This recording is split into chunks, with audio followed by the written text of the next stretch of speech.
ಅತ್ತಾವರದ KMC ಆಸ್ಪತ್ರೆಯ ವತಿಯಿಂದ teddy ಬೇರ್ ಕ್ಲಿನಿಕ್ ಎಂಬ ಕಾರ್ಯಕ್ರಮವು ವಿಜಯ್ ಕಾಪಿಕಾಡಿನ ಅರ್ಲಿ ಲರ್ನಿಂಗ್ ಸೆಂಟರ್ನಲ್ಲಿ ನಡೆಯಿತು. ಕಾರ್ಯಕ್ರಮದಲ್ಲಿ ಮಕ್ಕಳಿಗಾಗಿ ಅತ್ತಾವರ ಕೆಎಂಸಿ ಆಸ್ಪತ್ರೆಯ ವತಿಯಿಂದ ಟೆಡಿ ಬೇರ್ ಕ್ಲಿನಿಕ್ ಎಂಬುದರ ಬಗ್ಗೆ ಕಾರ್ಯಾಗಾರ ಹಮ್ಮಿಕೊಳ್ಳಲಾಗಿತ್ತು.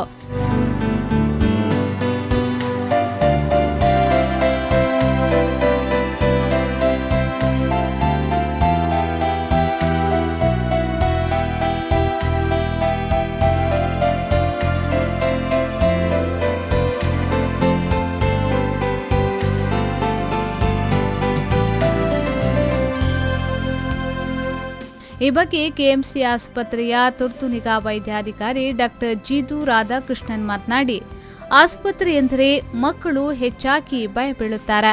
ಆ ನಿಟ್ಟಿನಲ್ಲಿ ಮಕ್ಕಳಿಗಾಗಿ ಇಂತಹ ಕಾರ್ಯಕ್ರಮಗಳನ್ನು ನಡೆಸುವುದರ ಮೂಲಕ ಜಾಗೃತಿ ಮೂಡಿಸಲಾಗುವುದೆಂದರು.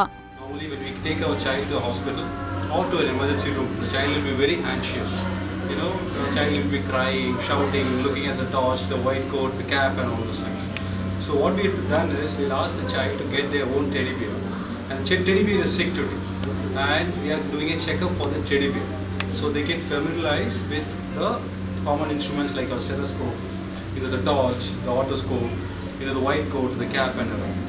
So we break that anxiety level. That's what. Not only that, we also what we are doing is we are acting as if the teddy bear is fallen down, and the child will be carrying the teddy bear in a stretcher and get familiarized with the ambulance sound, siren, the monitor sound, and all those things. So they are the future of our society. So we are just molding them so that instead of nowadays what we see is in an emergency, what we do is people land up in taking selfies, videographs, and all those things. ಇದೇ ವೇಳೆ ಮಕ್ಕಳ ತಜ್ಞೆ doctor ಸೋಮಿನಿ Kamath ಮಾತನಾಡಿ, ಇದೊಂದು ಮಗುವಿಗೆ ಆಸಕ್ತಿದಾಯಕವಾದ ವಿಚಾರವಾಗಿದೆ.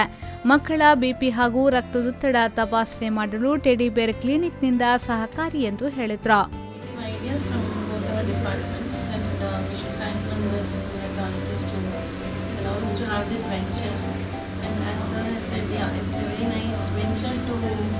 Educate the children and remove their anxiety and fear about doctors and the medical services. So that's the real motto of this venture, and I think we should be going forward to attend further schools to remove off this fear and anxiety.